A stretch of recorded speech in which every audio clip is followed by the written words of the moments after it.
নমস্কাৰ বন্ধু বান্ধৱীসকল, আজি লৈ আহিছোঁ আপোনালোকৰ বাবে আমাৰ চৰাইদেউ মৈদামৰ মৰ্ণিং ভিউ। এয়া ৰাতিপুৱা সময় হৈছে, এতিয়া ৰাতিপুৱা 7:30 বজা আৰু মই আহি উপস্থিত হৈছোঁহি আমাৰ চৰাইদেউ মৈদামৰ গেটৰ কাষত। প্ৰথমেই আহি মই এইখিনি ভিডিঅ' কৰি লৈছোঁ যে ইয়াতে কি লিখা আছে আৰু মেপখন ধুনীয়াকৈ ইয়াতে বনাই থোৱা আছে আৰু ইয়াতে সংৰক্ষিত স্মৃতি সৌধৰ সীমাটো ইয়াতে উল্লেখ কৰি ধুনীয়াকৈ 3টা ভাষাত লিখি থোৱা আছে। এইখিনি প্ৰথমে মই আহি ৰেকৰ্ড কৰি লৈছোঁ আৰু আজি ৰাতিপুৱাই মোৰে সৌভাগ্য বুলি ক'ব লাগিব আৰু আপোনালোকৰো সৌভাগ্য হ'ব যে আমাৰ চৰাইদেউ মৈদামৰ ৰাতিপুৱা মৰ্ণিং ভিউটোনো কেনেকুৱা হৈ থাকে তাকে দেখুৱাবৰ বাবে আহিলোঁ। বিশেষ এটা কাৰণত আহিছিলোঁ চৰাইদেউ মৈদামৰ কাষৰলৈ আৰু ভাবিলোঁ মনতে ইমান এটা সুযোগ আহিছে যেতিয়া কিয়নো আজি মৰ্ণিং ভিউটো মই ৰেকৰ্ড কৰি লৈ যাব পাৰোঁ ন। এয়া চাওক, মোৰ ৰঙা ভটভটিখন ইয়াত থৈ দিছোঁ। মোৰ বুলি ক'লে ভুল হ'ব দেই, মোৰ ছোৱালীজনীৰ হয়। আৰু এয়া চাওক, ৰাতিপুৱা কি শান্ত পৰিৱেশ এটা হৈ আছে। এইফালে তলা লাগি আছে, আপোনালোকে দেখিছে, আৰু ইয়াত গেটত কি ধুনীয়া লিখি থোৱা আছে বা ৱালত কি লিখি থোৱা আছে সকলোখিনি মই ৰেকৰ্ড কৰি আনিছোঁ। আপোনালোকে ইচ্ছা কৰিলে ধুনীয়াকৈ পঢ়ি ল'ব পাৰিব। যিসকলে এবাৰো চৰাইদেউ মৈদাম চাবলৈ যোৱা নাই তেওঁলোকৰ কাৰণে সুবিধা হ'ব, আৰু যিসকলে গৈছে তেখেতলোকেতো জানেই।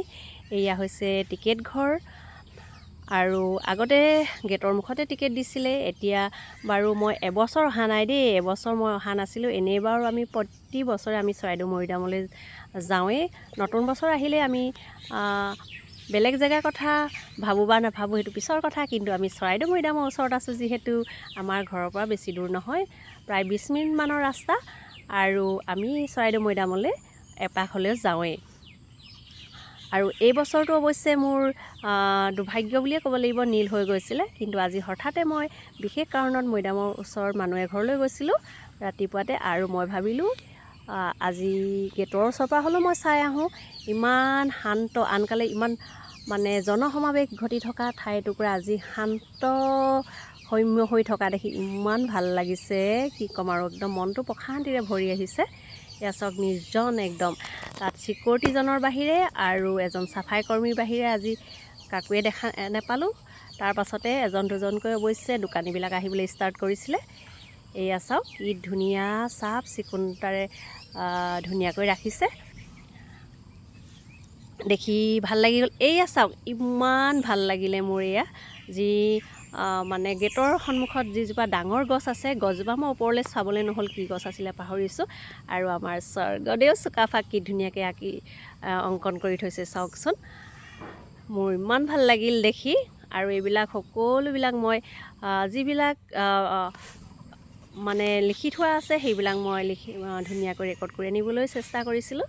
আৰু এয়া চাওক, মই অকণমান মোৰ নিজকো অকণমান ভিডিঅ' কৰি লৈছোঁ যাতে আপোনালোকেও বিশ্বাস কৰে যাতে হয় মই গৈছিলোঁ। আজি একদম পুৱাৰ একদম ছবি দেই এইবিলাক।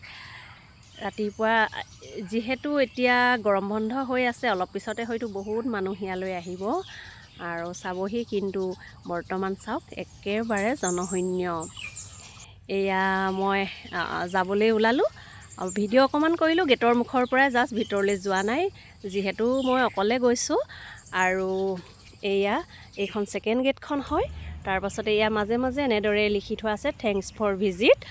আৰু এতিয়া দেখাম আপোনালোকক যিটো এইটো হৈছে পথটো, ভিতৰৰ পথটো যিটো, আৰু এইখন হৈছে মূল গেট। মূল ৰাস্তাটোৱেদি এনেদৰে এইফালেদি সোমাই যাব লাগিব। ইয়াতে চব লিখি থোৱা আছে।